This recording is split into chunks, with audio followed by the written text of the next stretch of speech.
Thank you for being here. We're going to talk about astrology and planning, which are two things that I think some people may think don't necessarily make sense together, because I think we think of astrology as being something that's a little more like woo and interesting, like fun and whatever. And we think of planning as being a little more like logical and sensible. And maybe one is more left brain, one more right brain.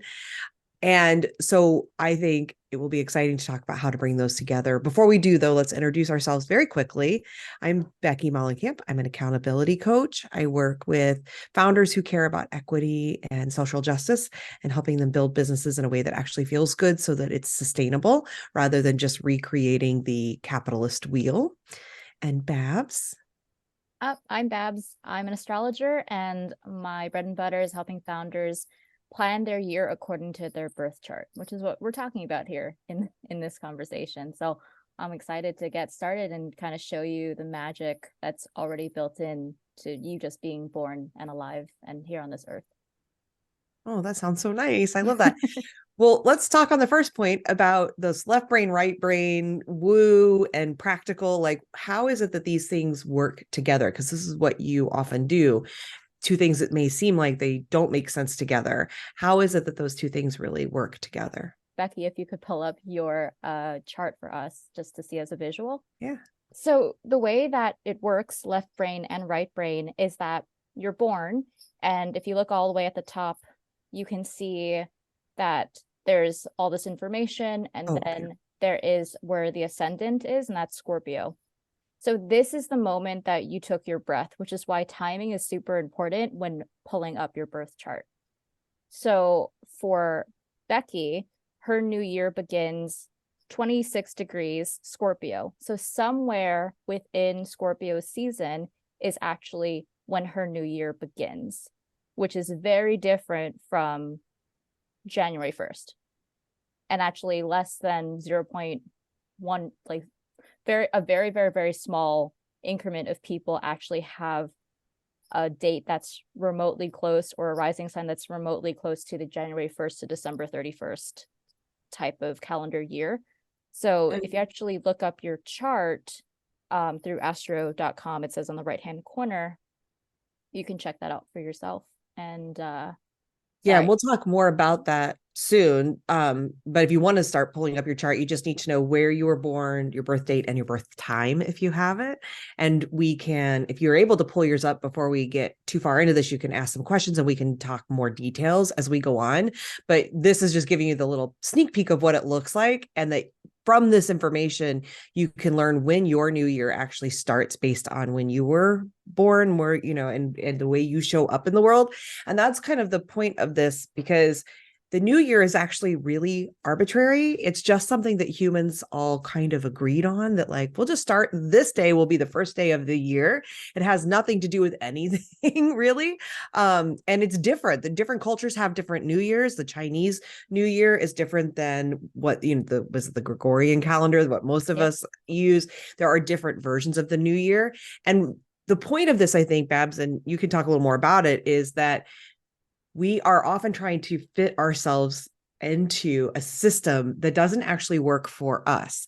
And if January 1st doesn't feel like a new year for you, there may be a real reason. So when we talked, you helped me see that my new year actually starts right around the beginning of November.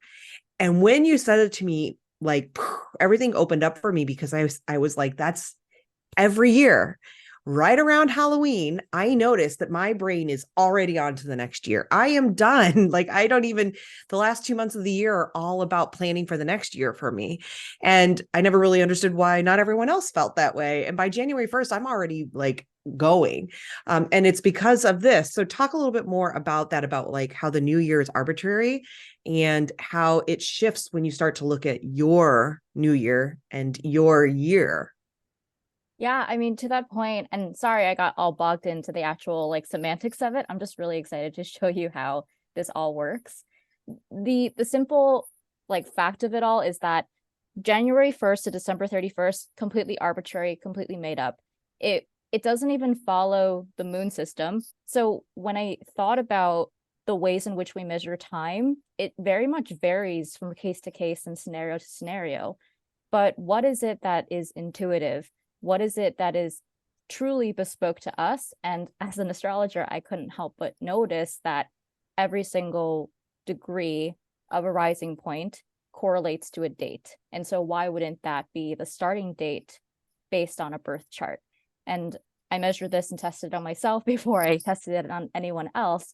And I've been doing this for about 3 years now, and it's been wildly more effective than doing something that's arbitrary just because it happens to be a new year, because it doesn't feel like a new year. So why do it? Let's go back to the chart, if that's okay, Babs. And I would love for you to walk through some of the things that you can figure out, like what are some of the key pieces to understand about your chart to help you reimagine your annual planning based on what works for you. Because you mentioned the start of your new year. You also mentioned quarters, and then you mentioned your business year as well, which is actually would be pulling a separate chart, which would be your business's chart based on like when you founded it.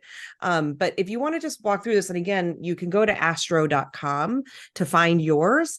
And then maybe you can talk a little bit about like the first piece of figuring out when your year actually starts, which is related to this. Hopefully you can see me moving, right? You guys can see me like hovering here. Is that right? Okay. Yep. That number there. So talk a little bit about that, just about how you figure out when your new year starts, or at least roughly.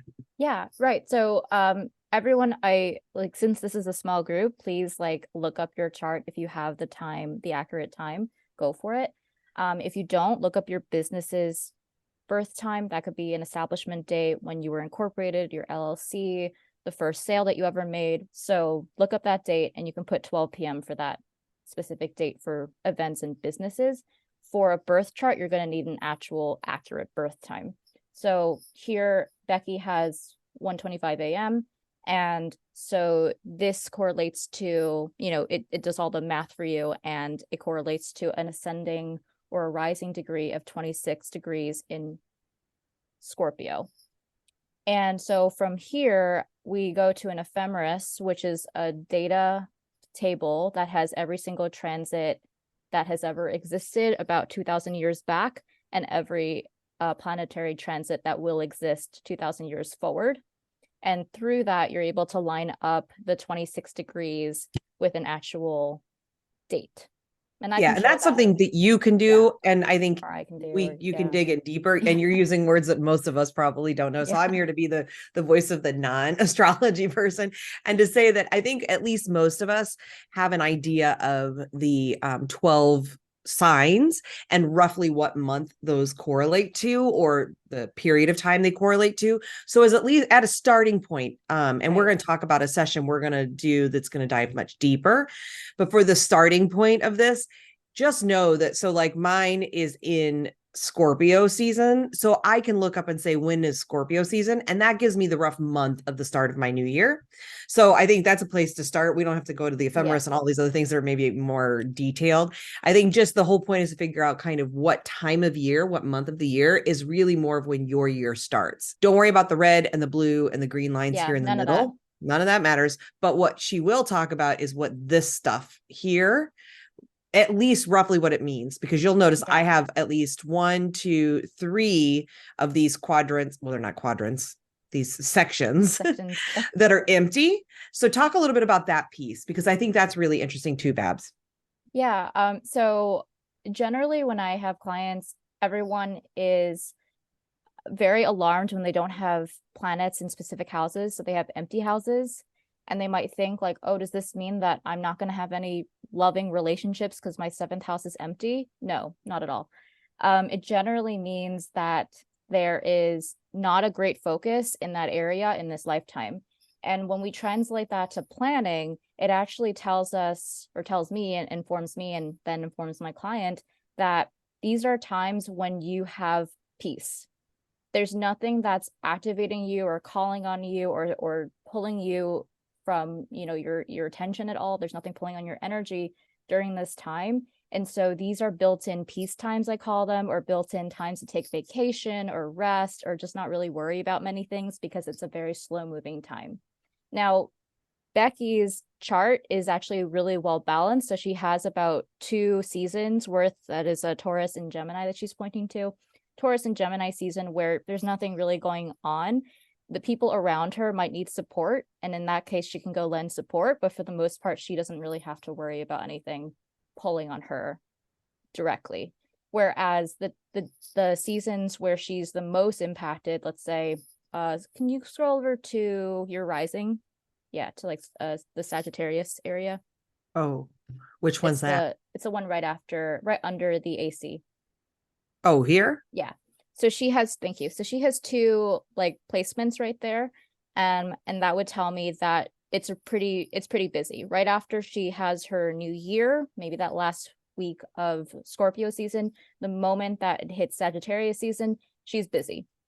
And she's getting activated, and there's a lot going on there because of just the amount of like busyness that's happening in that section. And so as the year goes on, yeah, she's busy here and there, but there's plenty of people who have stelliums, for example, which is 4 or more planets in one house, and they are the busiest ever, and there's so many fires and it can get very overwhelming. But for the rest of the year, it's empty, so they can kind of calm down. I will say the biggest game changer to planning your year by this specific system is that you learn about your most stressful times, because there's so many things going on, and then you learn times when you are meant to calm down. And so oftentimes in business, you're stressed out for 2 reasons. One, you're stressed out because everything's happening and you can't catch your breath and you can't manage your energy. The second is when nothing's going on, and no matter what you do, nothing pushes the needle, and you're freaking out as to why nothing is working. And so when you look at it in this way, and you look at your business chart especially, you're kind of like, oh, nothing's moving because I'm supposed to be on a beach in Maui enjoying my life, and then recharging so that I'm about to hit this next fiscal quarter and like really knock it out of the park. I say make sure everybody saw where I went here. So Yeah. under charts and calculations, and then you come down here to the chart drawing free. And then my information's already there, but you would put your information in. Yeah, you would go to add and then add in your stuff. Yeah. And so as you look at those, the important information to know, Babs, right, is that AC and where it falls, what season that's falling in, and then to look at the distribution in that other ring, the next ring in of those planets, to start to notice where are there a greater concentration and where do you have more spaciousness, because that sort of translates into when you have more spaciousness of your sort of being and how you show up. Those are good times to plan to relax, to plan downtime. And then when are those things more concentrated? And those are probably going to correlate to when you're feeling, if I'm right, Babs, more energy for doing your business, more excitement about new ideas and things like that. Does that sound right? Yeah, that's correct. Yeah.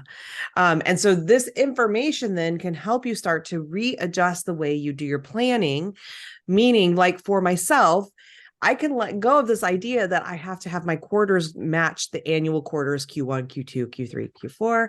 My Q1 would really start like November. So November, December, January. And then by the time most people are sort of just in the Q1, I'm already sort of moving into my Q2 feelings around what I want my year to look like. And then can also think about, when do I want to plan to have time off, or when do I want to plan to maybe schedule, like release something new, have a new offer out in the world, to plan to be like in that mode of really producing.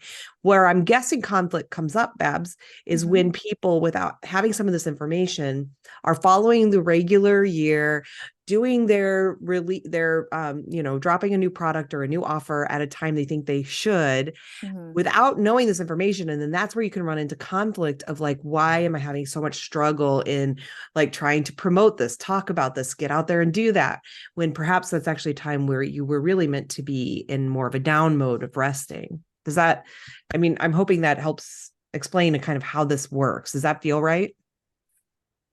Well, I'm just nodding because yes, that's the way I would explain it. Yeah, I'm getting some nice facial expressions.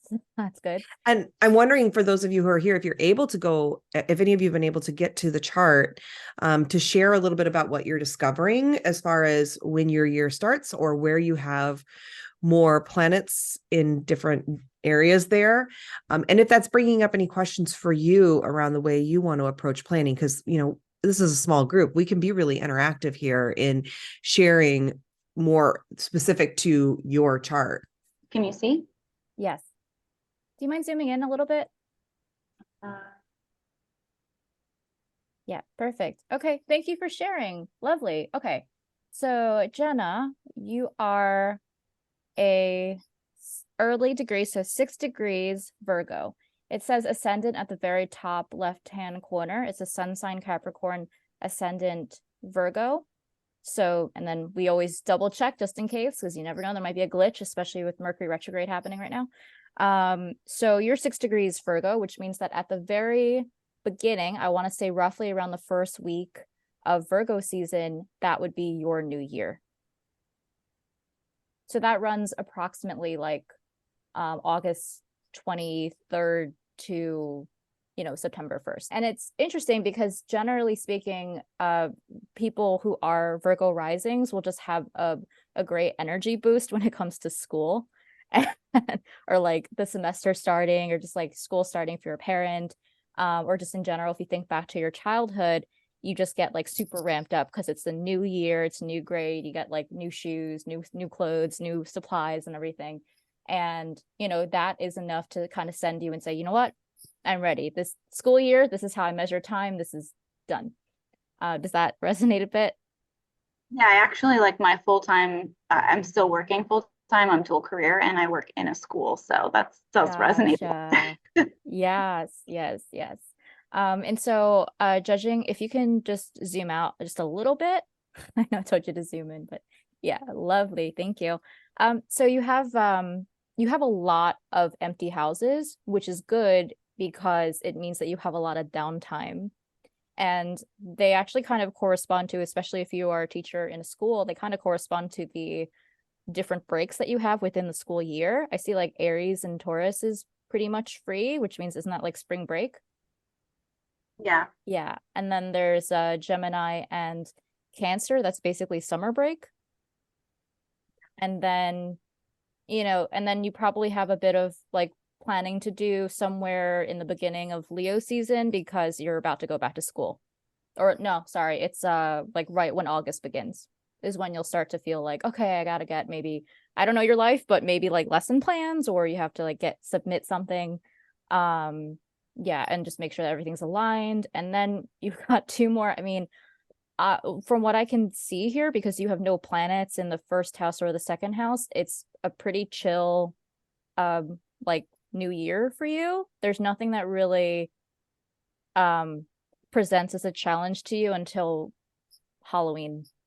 Yeah, it looks like what would that be, like October and November and early December, where it's like that. This season you're in is probably, I would guess, the season of busyness, and also when that maybe I'll just translate to like high energy or excitement around ideas. Yep. And then what are the other 4? Because I've never asked that, Babs, but these others, we know the AC. What are the other that's a great points off the question. side? So this actually goes into a little bit more about fiscal quarters. So to your point about how like the calendar years Q1, Q2, Q3, and Q4, they're kind of set in stone. But when you're doing work like this, you actually not only get a new year and a new New Year's Eve, but you also get new fiscal quarters through astrology. So in the case of Jenna's, her fiscal quarters, could you scroll down a little bit, Jenna? Yeah, thank you. Is it actually, the quarters here are really mapped out well for Jenna. They're not usually this even, but you are one of the lucky ones where it is evenly divided. And so your first quarter is actually from the ascendant to the imam-cheli, and this is the first quarter. Second quarter is I realize you can't really see my arrow, so there's no reason why I'm using it, but the imam-cheli, the IC at the bottom, 2 degrees Sagittarius all the way to the descendant, that would be considered a second quarter, and on and on and on.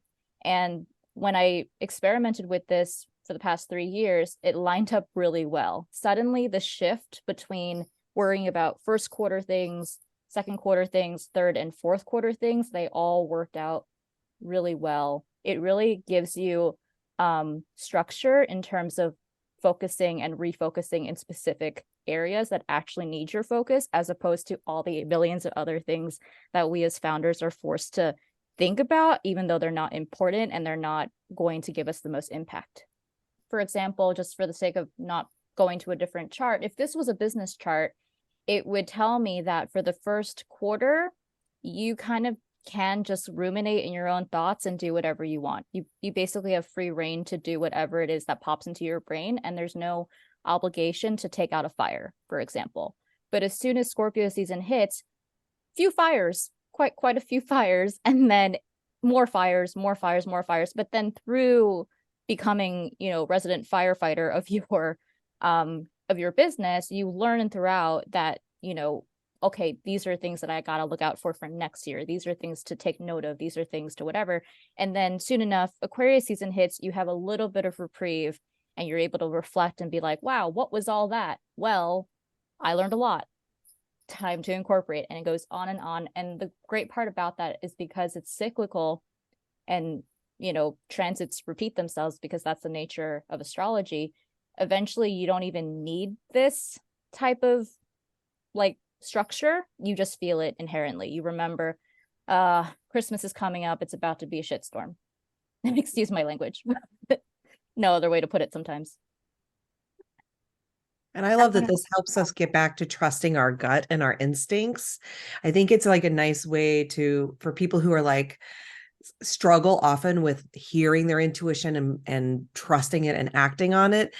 Having a system as that bridge to get there is really great. So shifting your planning by looking at this and starting to actually rethink the planning tools you're using and base it on these systems is kind of that next step towards getting that place, being able to just inherently feel it and trust it, because it's challenging you to break the systems that say it has to look this other way, right? And it gets you into a habit of creating your own new system that's really rooted in your intuition and eventually will allow you to start to hear that. So I think that's so beautiful.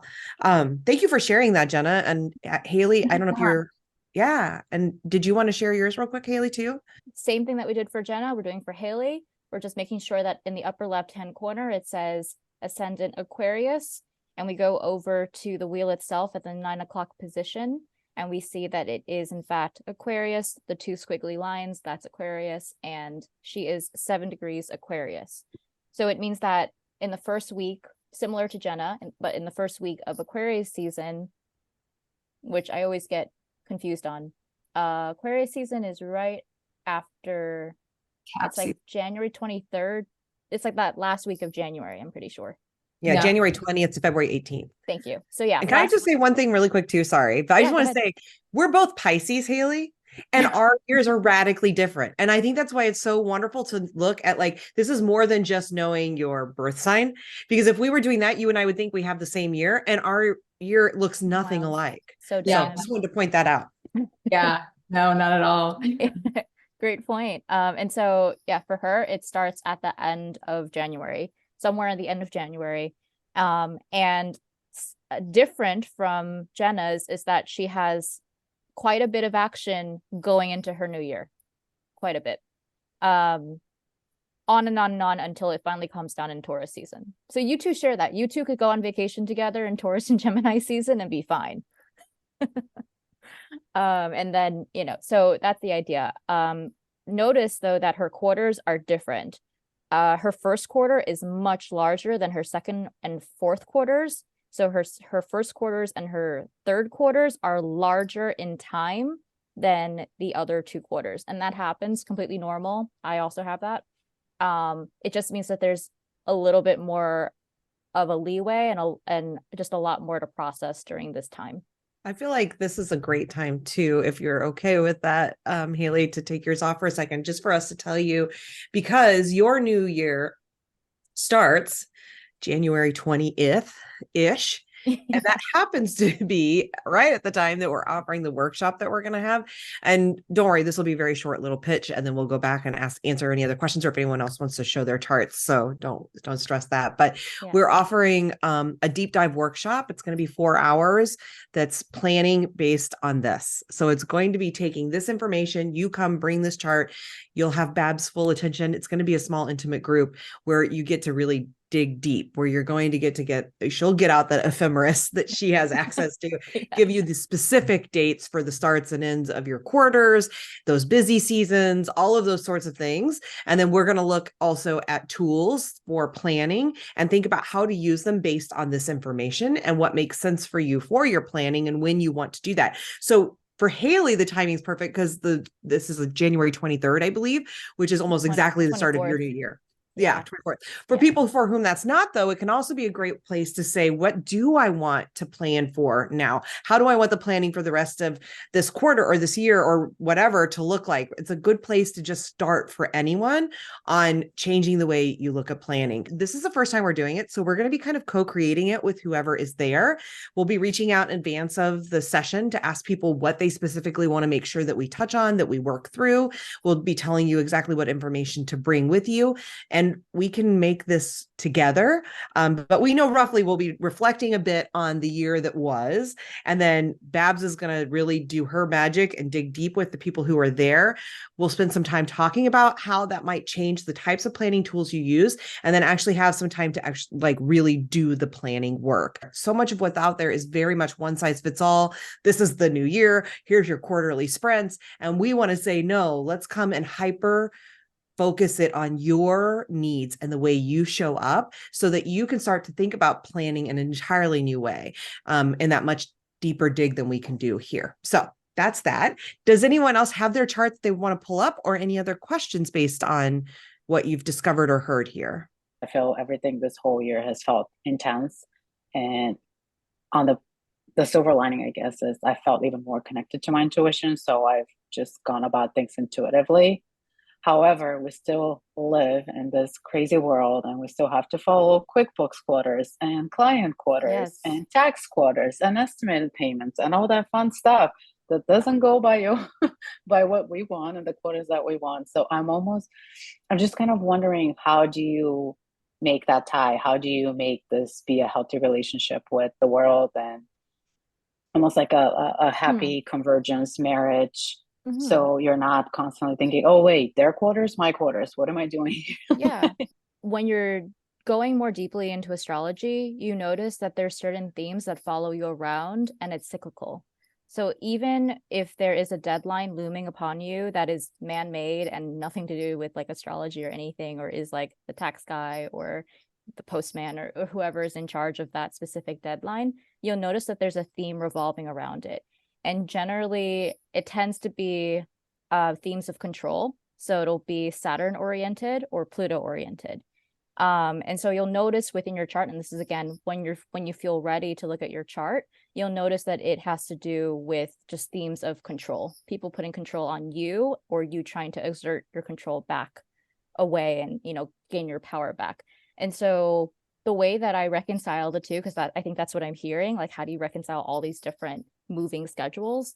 It simply is kind of going all the way back to see all the different timelines happening. Like, I feel like I'm a train conductor sometimes, because I'm like, look at all these trains coming in at the station. Oh God. But then when you pull back, you're like, okay, all of you are going to the Northeast. Got it. Or all of you are going, south, or all of you are going cross country. But like, all the trains tend to be going in the same direction, whether it's refortifying your business or making things more streamlined and efficient. There's going to be a theme that sticks out once you really zoom out. I guarantee it. And I would add, as the non-astrologer, but who does a lot of planning stuff, and I have for a while been working with people on incorporating various personality assessments and other information to help you to better understand yourself and how you show up in the world as you think about your planning.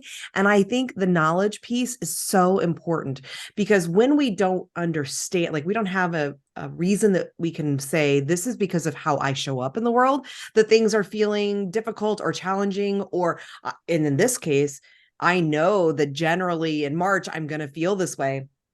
We don't have that information. It hits us by surprise, even though it might be something that repeats all the time. And every time we're surprised by it, we often then internalize it as being something wrong with us, right? Why can't I adjust this? And so then we end up in this icky, shamey kind of place, and we can't prepare for it. We just we're just blindsided by it, and then we just have to kind of deal with it as it shows up, and we feel like we're putting out fires.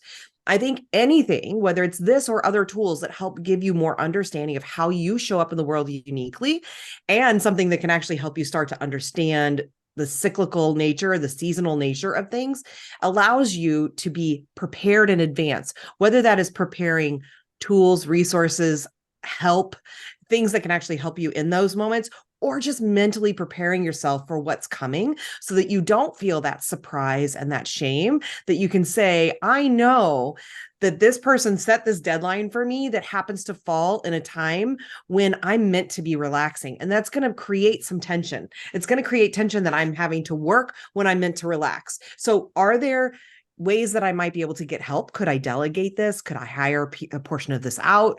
Can I throw some money at this issue to try and allow myself to rest as I'm supposed to? Are there automations that I might be able to use to simplify this? And if none of that's true, then how can I better tend to my needs in this time, right? If I know I'm meant to be in a down period, but I have a big deadline looming, can I let go of some other things so that I can incorporate rest into my schedule in other ways? How am I going to tend to my needs? So I think that for me, anything that gives you more knowledge of the way you show up in the world, combining that with how you plan, makes all the difference in how things feel, even if you can't change any of it. Like, I can't change the way I show up, and I can't change this deadline. I have more information to be equipped to manage through those times. So I feel like that for me is a big reason why whatever tools you use, it can be this. And I think this to me feels really good, but it could be, for some people, it might be that human design is the thing that gets you there. It could be that, knowing more about your Myers-Briggs personality assessment. I sort of think combining all of that information, anything that helps you better understand who you are and how you show up, that I think is critical. Does that answer your question, Danny? Yes, it does. Does. Thank you. Okay. Gives guidance. Thank you both. Yeah. I think if even, no matter what you take out of this, whether you get excited about looking more into your astrology and figuring out how to use that with planning, if you sign up for our workshop or don't, I hope that you leave here at minimum with a feeling of being more empowered to say that I get to look at how I plan my time based on my needs first. Not everyone else's needs that are being put upon me, but how I show up and what I need. And then I plan accordingly, and that I'm allowed to do, that's okay. There's nothing wrong with the fact that every March I feel tired. That's okay. If that, just the knowledge, the self-knowledge is so important. So I hope that you'll leave here at minimum saying, I want to start thinking about how I show up and my energy and what feels like recurring for me. And then how do I start adjusting my planning for that? I just want to add too, for the folks who might be less woo than other folks, that would be me historically. I am the person who has been less open to a lot of these things. And so I just wanted to point out that for this workshop that we're doing, we're going to go woo, but you get to go as woo as you want or as not woo as you want, because I will be there on the other side of that, sort of being more of the practical part of things. And so you can get real woo, but also I think for me, where I'm at right now is I'm more interested in just sort of saying what looks different when I shift my year just based on this and start to plan based on that shift in my year and my quarters. That's probably as far as I personally am going to go. Some people will go much deeper into all of that. And I think that's okay. So the whole spectrum will be represented in what we're doing. So feel free to come either way, whether you're more woo or less woo. All right. Well, thank you all. And thank you, Babs. This was amazing. Your brilliance is always amazing. And thank you everyone for being here. Have a great rest of your day and a good new year. Wherever that means for you. Don't worry if you don't have anything planned. The new year doesn't exist. It's arbitrary. Don't worry about it. Totally random. Yeah. Thanks, Beth. Thank you all.